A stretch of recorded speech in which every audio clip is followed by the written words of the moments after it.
Good evening. I'm Heather Hiscox, and this is The National.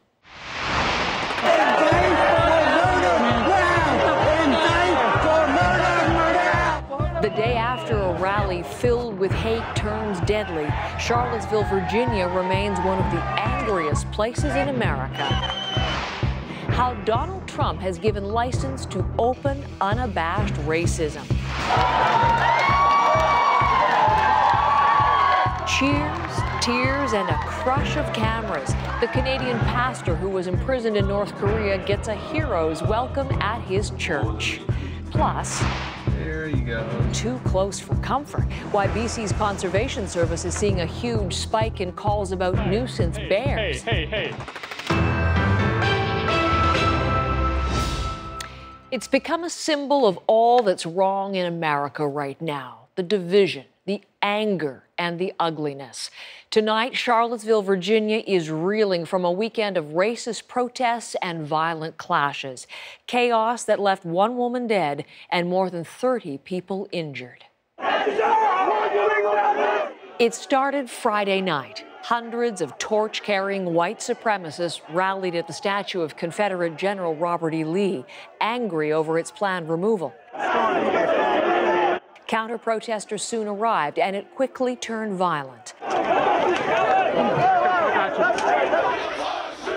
Then, on Saturday, a more menacing protest. We fight the KKK! Both sides bigger and both sides ready to fight.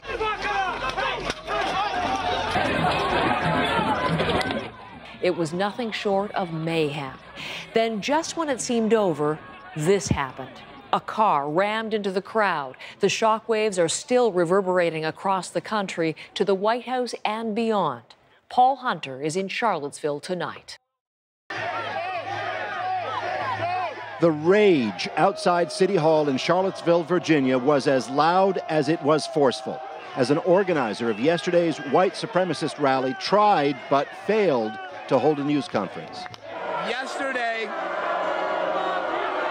the fury was over a rally that began ugly, then soon turned violent and deadly.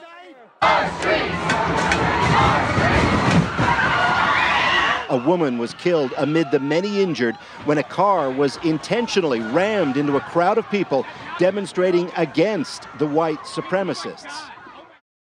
This aerial shot shows the grotesque end of a chain reaction of vehicles. People are concussed, people are bleeding everywhere. They were doing chest compressions on a body. And as the scene today brought mourners, prayers, sorrow, and a call for forgiveness. And grace and forgiveness. No hate! No hate! It's clear the fury alongside the flowers was hardly confined to Charlottesville. Anti-white supremacy rallies were held today across the U.S. White silence is violent! While America also tried to make sense of Donald Trump's response to all of it. As he put it yesterday, we condemn in the strongest possible terms this egregious display of hatred, bigotry, and violence on many sides. On many sides. That Trump blamed many sides, choosing not to specifically condemn neo-Nazis, infuriated countless, but was welcomed by white nationalists. Thrilled also that he didn't respond to shouted questions after his statement. Have you denounced them strongly enough? A car plotted a group of people, would you call that terrorism, sir? God bless you, Donald Trump, wrote one white supremacist online after watching him walk off silently. Trump critics have long believed the president goes easy on white nationalists because they strongly supported him in last year's election.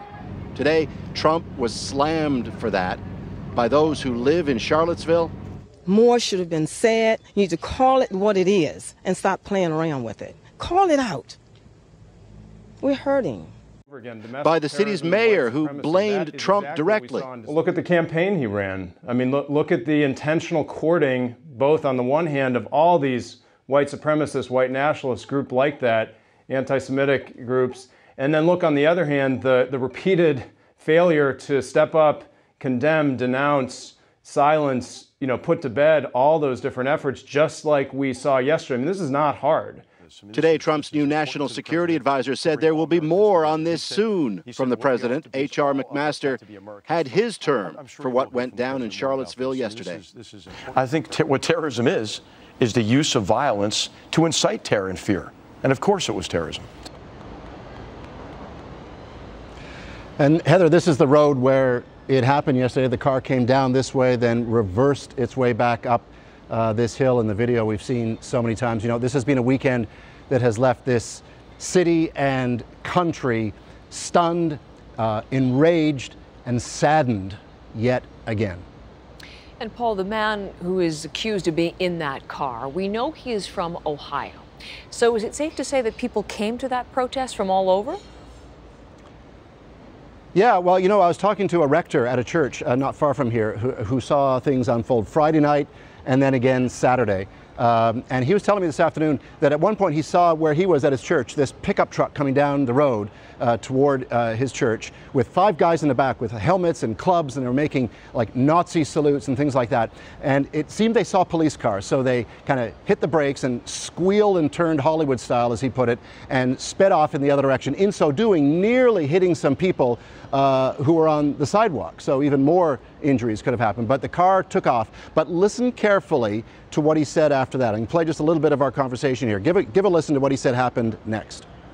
As he sped off, we saw that I heard a man yelling the license plate out to the police officer who was there, and he said, "Ontario," and he gave the number. He repeated it several times, and at that point I think the officer decided they were gone, no one was hurt, and they had other things to worry about. She didn't call it in. Or Ontario, Canada? Ontario license plate, yes. What did that tell you about the makeup of the crowd? Well, it told me something we already knew, which is that this has very little to do with our painful local issue that we're dealing with about one statue in one small city. This has attracted hate groups from far and wide. In other words, Heather, if you think this is one of those only in America things, not necessarily. Paul, thank you very much. That's Paul Hunter in Charlottesville tonight. Now, we will have more on the story, including another connection to Canada later on in the program. If white supremacists, though, thought their actions would help save Confederate monuments, well, they couldn't have been more wrong.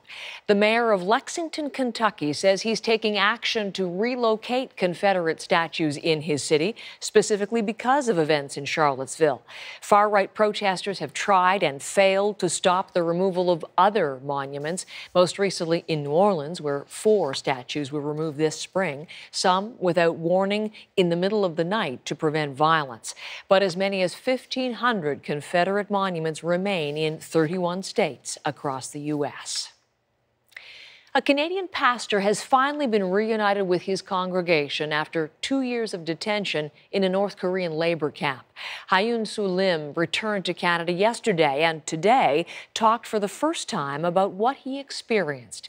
Adrian Chung has the story. A rock star entrance for a long-awaited arrival. 2 years in the making, this congregation couldn't wait to see Pastor Hyun Soo Lim.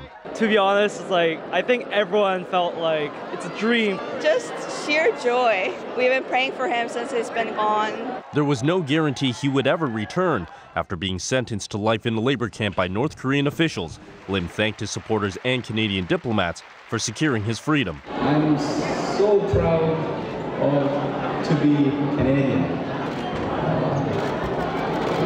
And I'm so happy to be with my wife and 24 hours after landing back in Canada, it's still not clear why he was arrested. North Korea found him guilty of crimes against the state, but Lim's family says he'd visited the nation many times on humanitarian trips and was never detained before.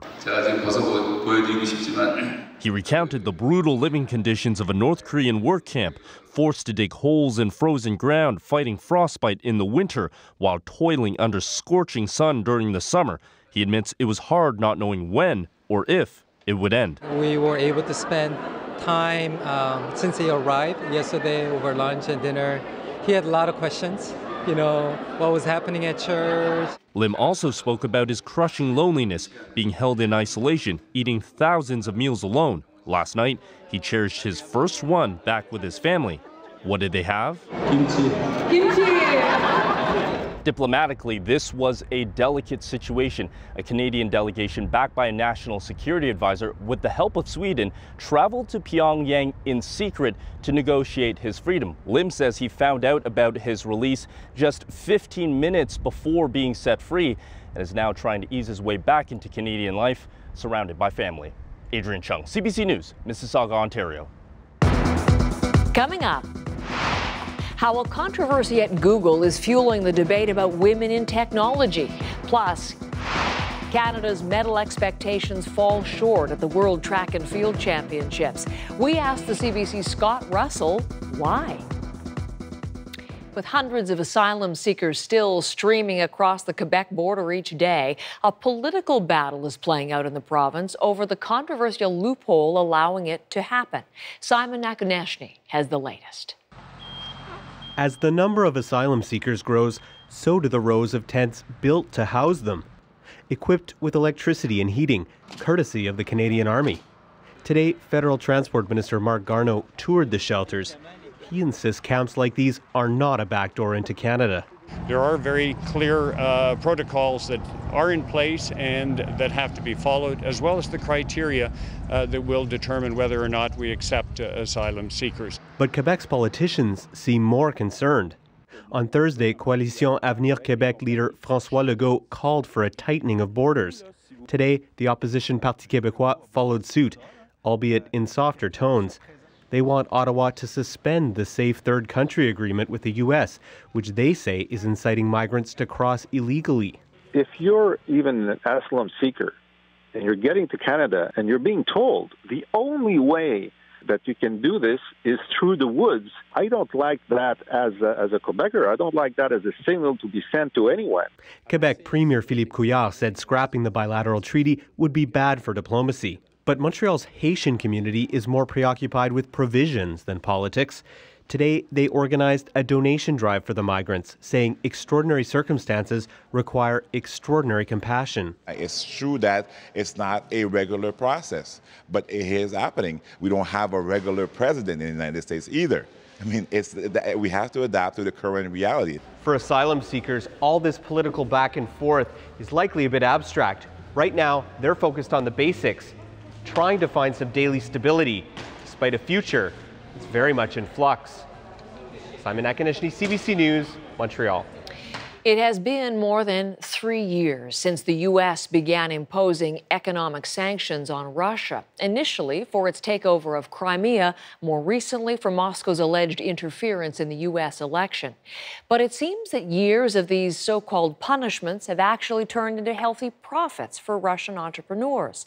As Chris Brown reports, some people are even throwing sanctions parties to celebrate. Western sanctions may be taking a bite out of Russia's economy, but on this farm near Moscow, they're throwing a party to celebrate them. We grill a camembert and make like a camembert burger.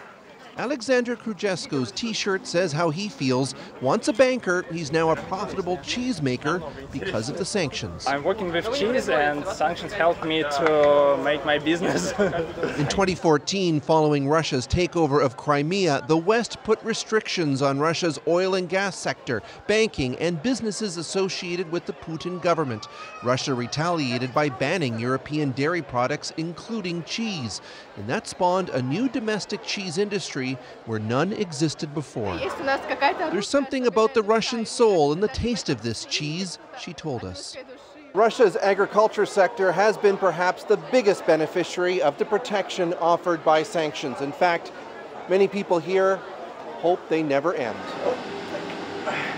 Russia's government has spent billions to help stimulate its domestic cheese and dairy market. This cow here, its name is Sanctions. Including land and cash for farmer Oleg Sirota, who playfully named one of his cows Sanctions as a way of saying thanks. If Russia has 10 more years of sanctions, he told us, we'll be selling our cheeses to Europe and America and Canada. But resentment over how the West is treating Russia is also intense. Ever since the U.S. hit Russia with a new round of sanctions earlier this month over alleged election meddling, the nightly talk shows have been consumed by angry pundits. They've been pressuring us with sanctions since the first years of Soviet power. They did it before the war and after the war. They do it all the time. The Russian economy is in a deep system crisis. Economists such as Andrei Nechayev, a former Russian economy minister, argue the upside of the sanctions are small compared to the hit that sectors such as energy are taking, because activities such as exploration are much harder. You can live without this some years, but in some years you have no oil, new oil fields, and then it will be the show a very negative result. Russia's Kremlin-friendly news sources play up businesses such as cheesemakers, benefiting from having their markets closed to competition. And while there is a new industry here, there's also been another result. Russians now pay higher prices for their cheese fix. Chris Brown, CBC News, near Moscow. Still to come on tonight's National, Donald Trump can refuse to take any blame for fueling the far right, but the far right doesn't see it that way. Donald Trump's movement was fundamentally about identity, and it was about identity for white people. Paul Hunter talks to one of the president's biggest cheerleaders. That's next.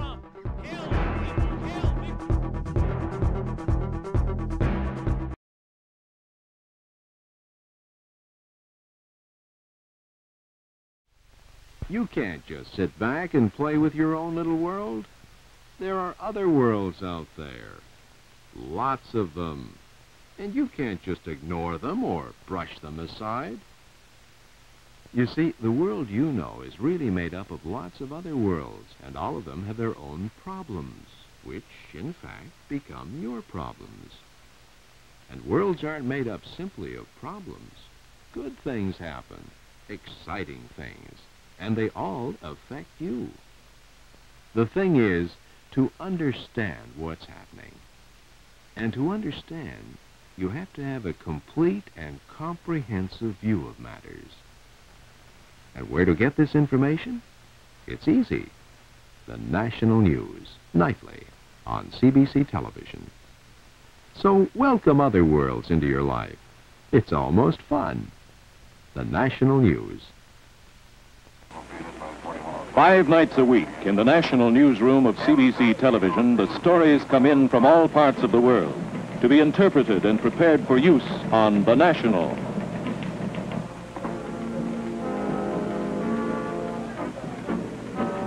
The facts are checked and the backgrounds gathered.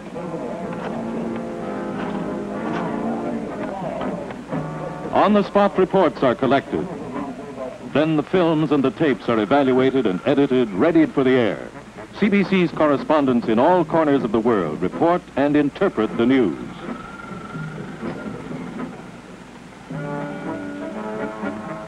Wherever things are happening, you'll get the complete information right here on CBC Television. I'm Warren Davis. Those are just some of the things that go into The National. Join me.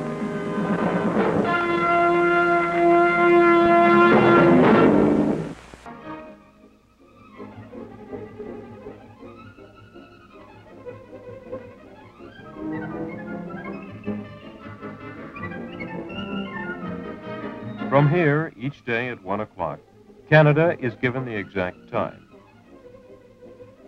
60 Canadian radio stations relay the signal to the nation.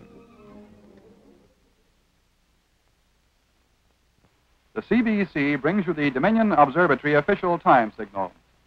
The beginning of the long dash, which follows 10 seconds of silence, will indicate exactly 1 o'clock Eastern Daylight Time.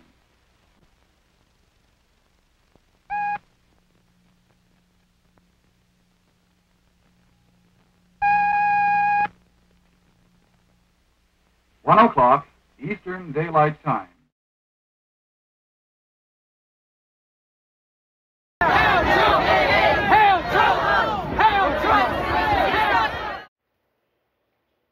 That was a Donald Trump supporter taking part in the protest that turned violent yesterday in Charlottesville, Virginia. A shocking example of the blatant, unashamed racism we're seeing so much of these days in the United States. But it's not the first time we've heard the cry of "Hail Trump." For that, credit this man, a leader at yesterday's rally and a key architect of the alt-right movement. We first introduced you to Richard Spencer last January as the new U.S. president was taking office. Here once again is Paul Hunter on the rise of hate in Donald Trump's America. On the night that defied almost every expectation, when Donald Trump walked out onto that stage in New York as president-elect, Republicans cheered. The candidate who'd promised to build that wall, ban Muslims from entering America, and deport illegal immigrants had won. Among those thrilled by Trump's victory, Richard Spencer. I didn't believe it. I was asking, did this actually happen? Even when it was declared by major networks. So it was a miracle. Trump reached people on the basis of identity, and no one had really tried that. And that is something new, and that's something great. But with Donald Trump, some things seem to change. You may not recognize Richard Spencer, but you might have heard about what he did 10 days after Trump was elected. America was, until this past generation, a white country. He gave a talk, not far from the White House, on the suddenly emboldened politics of racial identity in America, ultimately saluting the crowd this way. Hail Trump! Hail our people! Hail victory! And the crowd saluted right back. But yes, I raised a whiskey glass and I said, "Hail Trump, hail our people, hail victory." And yes, I was being provocative, of course. Whenever you're a part of an identity movement, you're always called these names. Oh, you're KKK, you're a Nazi, you're a Southern Confederate, you're what have you. And I think at some level, people just want to throw that back in the face of their enemies. And it's a big F you, to put it mildly. And that's what it was about. Spencer leads a movement known as the alt-right, a euphemism, say many, for white nationalists. Some call it a mix of racism and populism. Born in Texas, Spencer began promoting the alt-right when, for a short while, he lived with a girlfriend in Canada. I lived in Toronto. Your viewers might be shocked to learn that the alternativeright.com website was born in an apartment near Yonge Street in Toronto, Canada. Fun fact. But it's in America right now that the alt-right sees opportunity. From Trump's campaign rallying cries on Muslims, Mexicans, and more, to his senior advisor, Steve Bannon, who once ran a website labeled xenophobic, racist, and anti-Semitic. From some of those who turned out at Trump rallies, to Trump's pick for Attorney General, Jeff Sessions, with a track record on civil rights so divisive, his opponents turned out in hoods last week to protest. Critics underline the alt-right likes what it sees. The alt-right is about identity, and Donald Trump's movement, whether Kellyanne Conway wants to admit it or not, was fundamentally about identity, and it was about identity for white people. White power! After Trump's win, race-based slogans and hateful graffiti seemed to pop up all over. It's as if Trump's win had emboldened countless, but it repulsed and frightened countless more. Racist, sexist, anti-gay, Richard Spencer, go away! Mid-December, outside an auditorium at Texas A&M University. The target of all the anger? The night's featured speaker, Richard Spencer. And you can bet, people here absolutely link Spencer and his views with their new president-elect. The fact that Donald Trump can get elected shows that we have these dark currents of racism and hatred in our country, which should not be a surprise to anybody, but we have to stand up and fight against it. This is my home! As day turns to night, the demonstration grows. It's his right to say what he wants, but it's also our right to reject that type of message.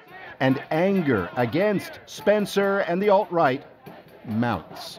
Say it loud, say it clear, Sanctions, you're not welcome here. What is your message here tonight? Here it is. Please no heckling.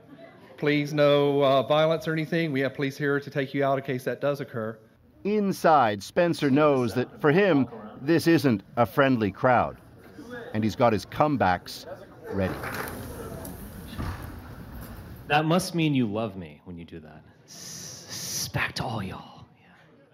For him, none of that matters. Trump's win has given him a spotlight, and he uses it. We conquered this continent.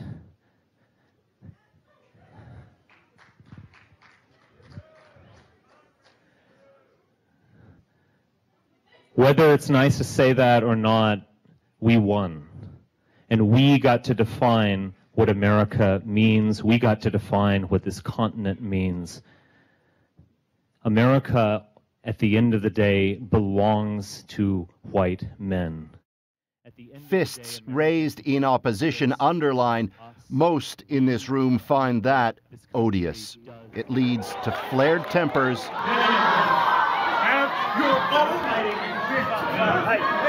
and, for example, this back and forth when Spencer's challenged by a man wearing a shirt that reads, "Beat the hell out of hate." T-shirt, beat the hell out of hate. Yeah, you're not even willing to do that. That T-shirt is total bullshit.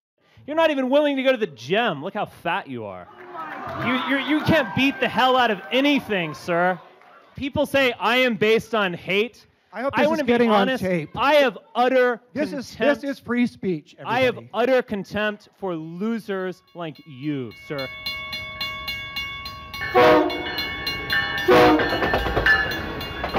So you grew up here?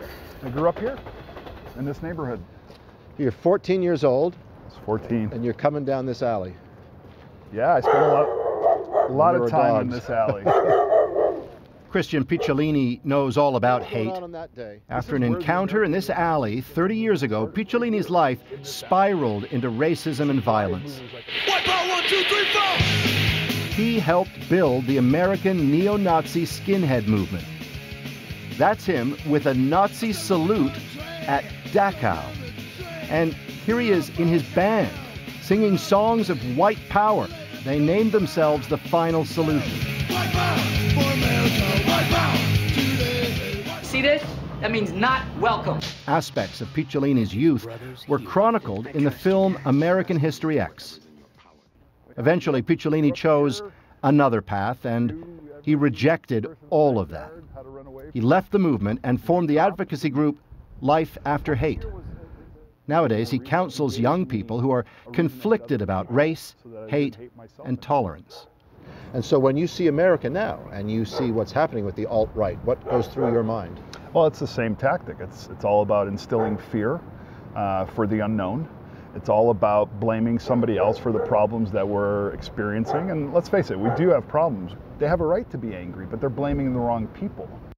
Picciolini sees danger in the rise of Richard Spencer and in the alt-right's efforts to mainstream white nationalism. Gone are the obvious tattoos and skinhead approach. You think because she's black, because I'm black, we're monkeys? Is that? That's a proven fact. That's a proven fact. Replaced, says Picciolini, with a friendlier face, but familiar objectives. He's trying to make this cool, this racism cool. And, you know, if you were to ask me what his beliefs are, and he may say he's alt-right and not a neo-Nazi, but I can tell you that based on his ideology, he is absolutely a neo-Nazi, because what Richard Spencer is doing today is what we did 28 years ago as very open neo-Nazis. The rhetoric is the same, the ideology is the same, the words are a little bit more massaged and more palatable. And what does Donald Trump think of all this? As ever, it's hard to know. After his election on the show 60 Minutes, he was pushed to disavow those of his supporters who promote hate in his name. I would say don't do it. That's terrible, because I'm going to bring this country together. They're harassing Latinos, Muslims. I am so saddened to hear that, and I say stop it.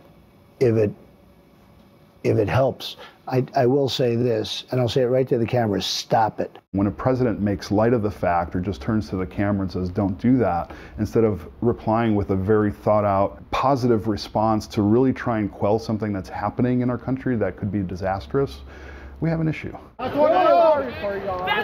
And so in Donald Trump's America, the debate rages between those against the alt-right and those who support it, along with the president-elect. I guess a lot of America is mad, and we feel what Donald Trump is saying. You know, we're kind of angry. We're ready to see somebody with just as much fire as we are, someone who's just as pissed off as us. And I think we see that in Donald Trump. The goals that I can achieve, we are achieving them, and I'm going to achieve them in my lifetime, is raising identity consciousness among white people in the United States and really around the world. Is Trump the answer? No. Is Trump the first step, hopefully, towards identity politics? Yes.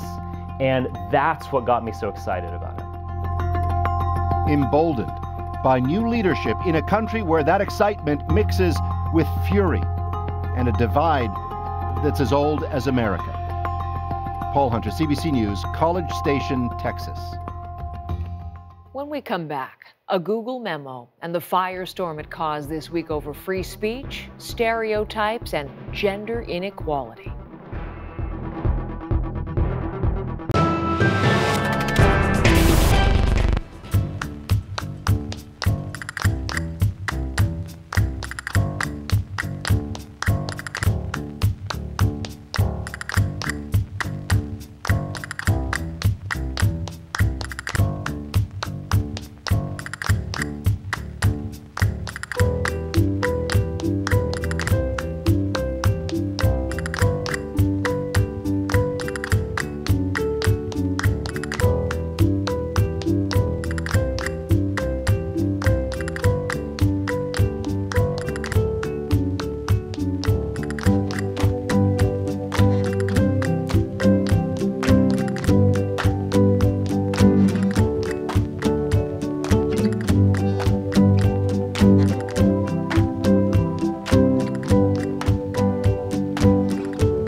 It's an environment in which very few limitations are placed on where your mind can be during the day.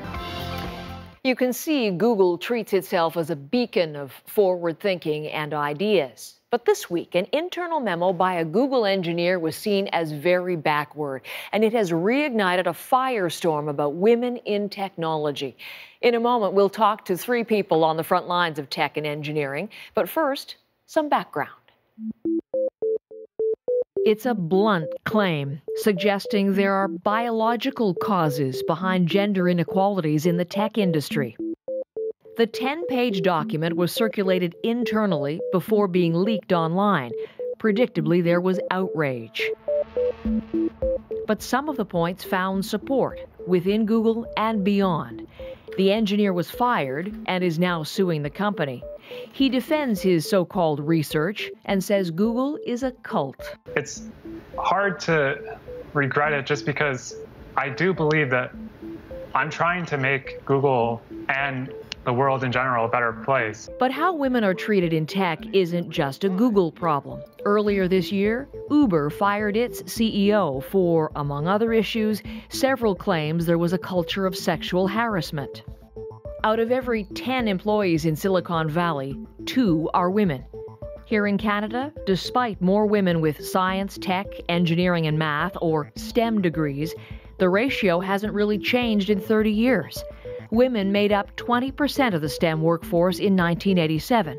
By 2015, that had only increased by 2%. So for an industry that is supposed to be leading in job creation and innovation, is it all an illusion of progress? Joining me now is Huda Idris, who's founder and CEO at Dot Health, Sadia Muzaffar, co-founder of Tech Girls Canada, and Jonathan Nightingale, founder and CEO of Raw Signal, a consulting firm that offers leadership training to growing organizations. All three of you, thank you. It's a pleasure to have you here to talk about this tonight. We'll talk about the bigger issue, obviously, women in tech more broadly, but I'd like to get your reactions to the news headlines of this past week. So why don't we start with you, Sadia? What did you make of the Google memo? Surprised and impatient for us to move forward with this conversation. So I'd like to We're not over this yet. We're not over this yet. And I'd like to get to a point where we stop being surprised and look to what we can do so this doesn't happen. And it's Google, but also everywhere else. Like, we need to have a bigger conversation so that we put it behind us for good. Which we will tonight. But I'm wondering about you too, Huda. Sadia, not surprised. How about you? Yeah, it's been a series of these incidents that keep happening, and almost every time the question comes back to surprise around it. And having lived the life of the woman who works in technology, it's pretty much an everyday occurrence. This one just gets more headlines. It's certainly raised. What do you think of the incident itself? Yeah, I think it's fashionable to say it was surprising, but I've worked in a lot of engineering organizations, and they always put a high premium on, oh, we should be able to have an honest conversation about this. Nobody needs to get their feelings involved. You know, I think the memo even had that language. We should get emotion and empathy out of it and just be rational about it. It's exhausting, right? Like, it really ignores a lot of the context that this industry has had, and the fact that for a lot of people, we've had this conversation hundreds of times, right? It's a tired conversation, and we really need to start moving past it. Okay, well, let's have the conversation one more time and see if we can come at the end of things to solutions to move past it. Huda, tell me a little bit about your experience. I'm wondering if what we've learned about Google's culture has been mirrored in any way in your life. When you were wanting to work in the technology industry, how difficult was it for you to get in? I went to engineering school, so the culture that I learned in, that I really grew up in, mimicked that of technology. But it was very apparent when I went to the University of Toronto for engineering, and for every, it was an 80-20 split. So you would typically be the only girl in a classroom full of boys.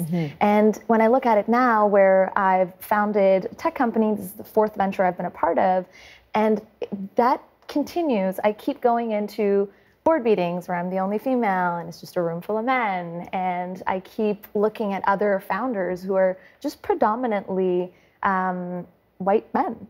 And what they're often looking for, at least in the case of venture capitalists, is mini versions of themselves. And I can tell you that for an older white man, it's very difficult for himself to picture a young him in me. Okay. And that I found to be very challenging. Come back to the financing a little bit later on when Sure. we talk about solutions to some of this, because many people look to that, getting that money as being something that will change things. But I'm wondering about you, Sadia, too. Sadia, in terms of your working elsewhere, whether you felt your progress was stalled, or what was your personal experience as being a woman in tech? Very similar. I also want to take this opportunity for us to talk about how it's not just being a woman in tech, right? So somebody like me occupies several different intersections. So I'm a woman, but I'm also a woman of color.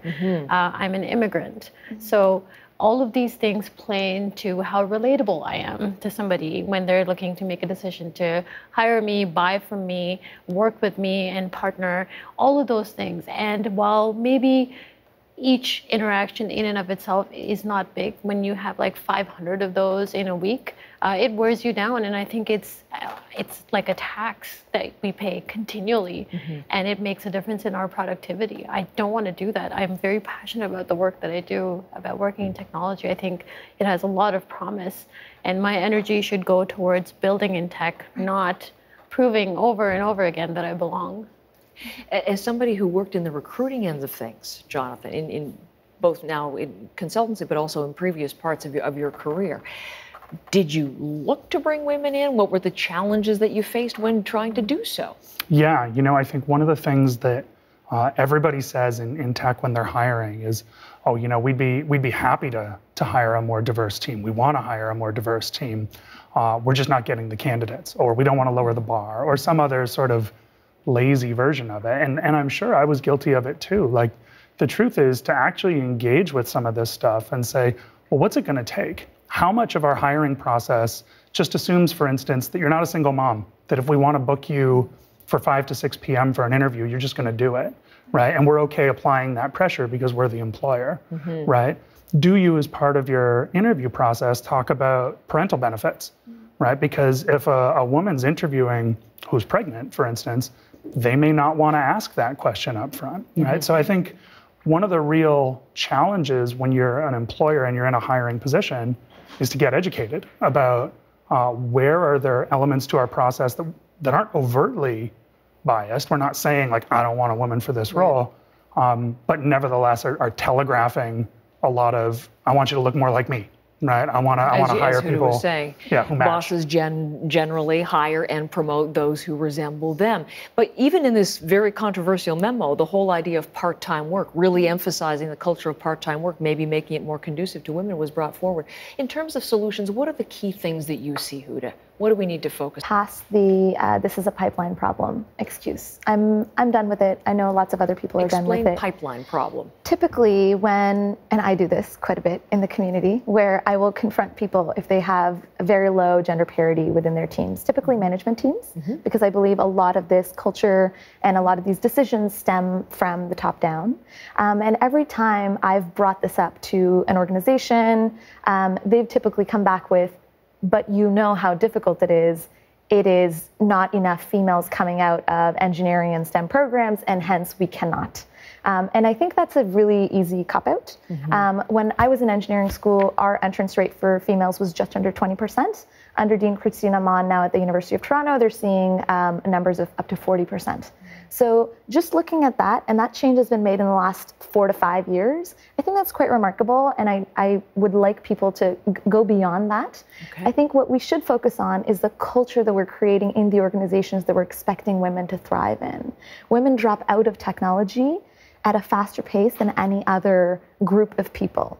And there's a reason for that. We've actively created an environment that is hostile towards them. So I think we need to take a good, hard look at the cultures in the workplaces that we build, that we're not constantly focused on something that is considered more masculine, that all our outings are not focused around pubs, that we are doing more when it comes to actually trying to bring in lots of people and helping them work together, rather than hiring for the person who plays basketball with me, which is how it works often. And what are your thoughts, Sadia, in terms of solutions here to look beyond and try to change some of those numbers? You know, the number, the 20% figure has been in place for many, many years. Many years, and it's slipping. We're actually regressing in terms of progress. There's a lot more talk and not enough action, which is worrisome to me.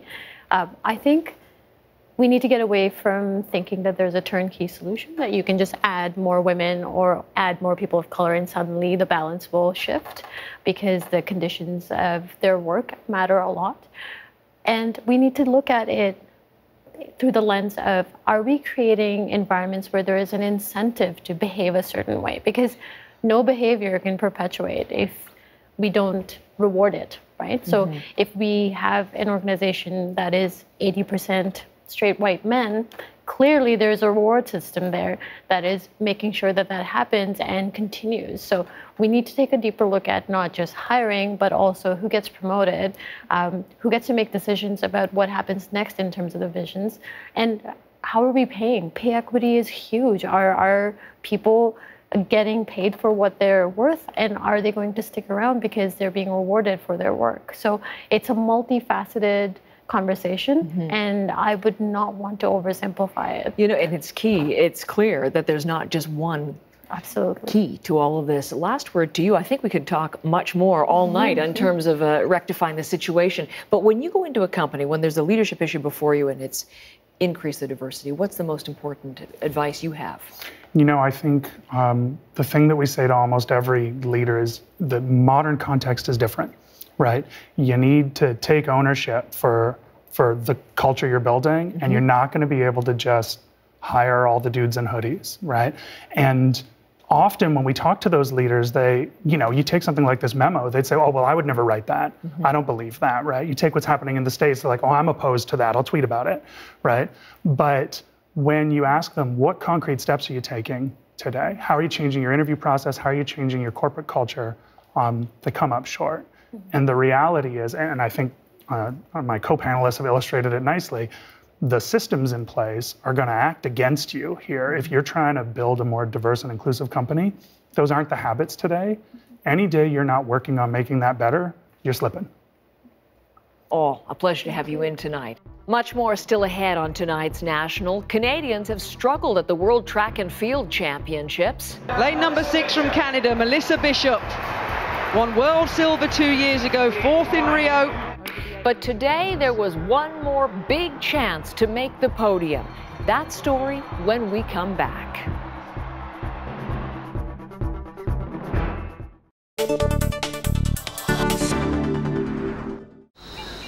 The pre-dawn mist still lingered in the hollows when the crowd on the hill nestled into place for a good view. There were bleary eyes and lots of cameras. A few hours before, at 3:11 a.m. to be precise, Canadian Julie Payette and the 6 other astronauts made that short, exhilarating walk toward the launch site. The clock ticked closer to launch time. The Wheaton kids from Iqaluit and a few new Canadian friends unfurled the new flag of Nunavut.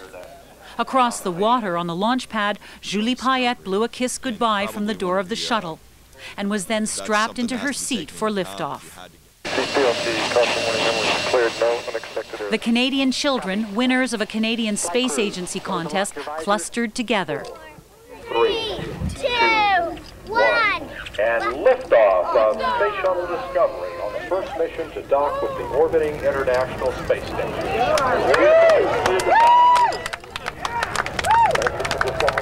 Look at it! Wow! For 8-year-old Jessica McGrath Flemington of Winnipeg, this was all the career inspiration she needed. I think that is cool, and I would like to do that one day.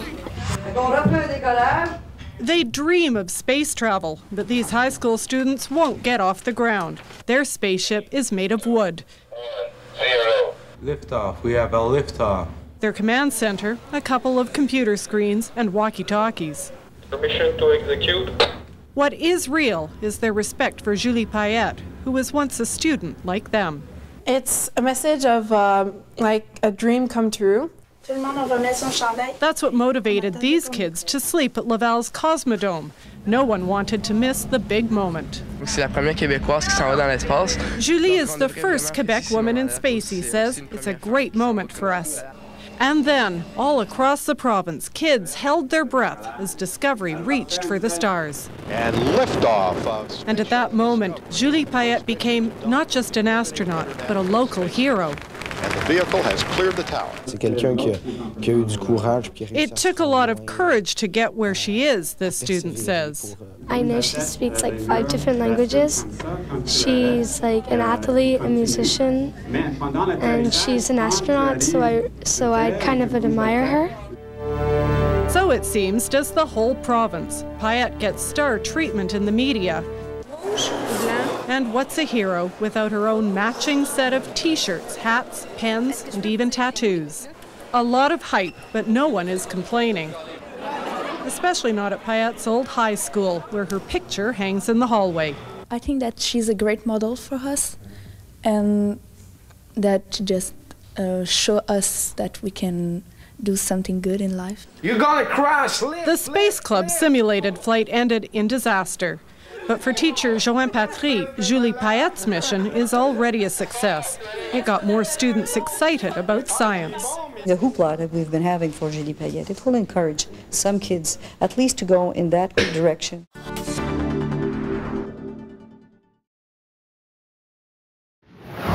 is fifth. There goes Semenya with that finishing kick. Caster Semenya running to first place. Nian Saba is second. Canada's last medal hope at the Track and Field World Championships, Melissa Bishop, finishing fifth in the women's 800-meter, well behind Caster Semenya. Bishop's race caps off what has been a pretty brutal competition for Canada in London. From injuries to disqualifications, a nasty stomach bug even, Canada was completely shut out, finishing without a single medal. That was a far cry from the performances a year ago. So, where does the team go from here? CBC Sports' Scott Russell has been covering this all weekend and with me tonight. Thank you very much.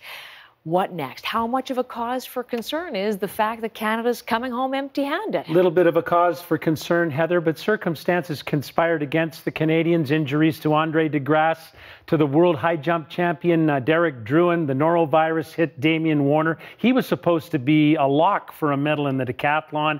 And then you had the retirement of Breanne Tyson-Eaton from the heptathlon. She'd won a medal at the last World Championships.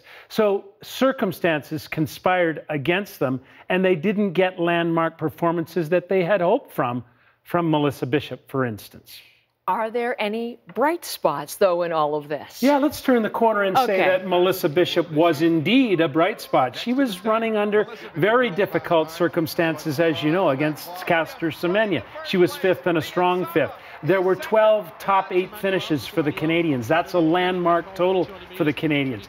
Crystal Emanuel made a 200-meter final for the first time in a long time. And that 4x100-meter men's relay team, without their anchor, Andre de Grasse, was top 6 in the world. So going forward, it's a young Canadian team that has room to grow. The other surprise, indeed perhaps disappointment, how Usain Bolt's career came to an end. Not at all the story he'd hoped to write. It wasn't the storybook ending that anybody hoped for. He was third in the 100 meters. He failed to complete the 4x100 meters because of the injury. So he didn't get that fable-like ending, but he had a fable-like career and a fable-like following from the fans in London. This guy won 11 World Championship gold medals. He won 8 Olympic gold medals. He's the fastest human being to have ever lived on the planet, and he put people in the seats for track and field. He's the best there ever was. Scott, thank you. What a weekend it was, and appreciate your time tonight. Thanks, Heather. Stay with us. Up next, how a growing number of BC neighborhoods are struggling with life on the wild side.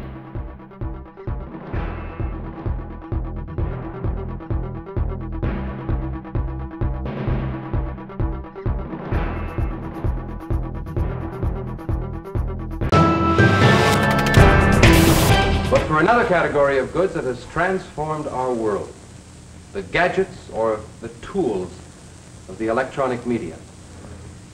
Here are some film projectors, the movies. I wonder what it really means, though, to be able to flick a switch and to bring in any part of the world, to see the most personal relationships of mankind acted out before us. It's so easy, isn't it? A handy, instantaneous gadget. The tape recorder. Small, portable, can go and has gone everywhere. India, just a button's push away. Space means nothing. With a record collection, neither space nor time matter. We can, all of us, share in everything from anywhere and any time. Well, back to box day with the flick of a wrist. Fabian, Frankie Avalon, the voice of FDR, Petrushka, the music of Arabia, the sound of a sports car race in Florida. Even the most Puritan among us engages now each and every day in an absolute Roman carnival of the senses. There are new sights, new sounds, new fabrics, new textures. Well, we're all dedicated libertines. And radio. Well, we've heard the sound of symphonies, of riots, and of battles, and all without leaving the living room. And now, radio goes with us to beach parties, or to the baseball games. And each of us with our own private slice of the modern age. We're never out of touch. And television? Well, I wonder who really knows what it means to have pouring into our homes day after day the cowboys, the rock and roll singers, the statesmen, the philosophers, the whole debate of our modern world. Well, surely our sense of space, of time, of cause and effect must be changing. And our attitudes to life and love, to religion, politics, and leisure, what of them? Oh, I almost forgot. The telephone. We can afford to take it for granted because it's been around so long. Surely, though, our sense of space, of distance, the relationship of person from person no longer means what it did. And you'll notice that the image of the telephone goes with the teenager, because he's the only one completely at home using it. And he uses it all the time.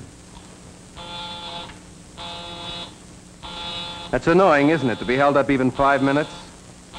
Must be a teenager on the other end. Well, there they are. Our new electronic media, or our new gadgets. You push a button, and the world's yours. You know how they talk about the world getting smaller? Well, it's thanks to these that it is. Everywhere is now our own neighborhood. We know what it's like to go on safari in Kenya, or to have an audience with the Pope, to order a cognac in a Paris cafe. But not only is the world getting smaller, it's becoming more available and more familiar to our minds and to our emotions. The world is now a global village.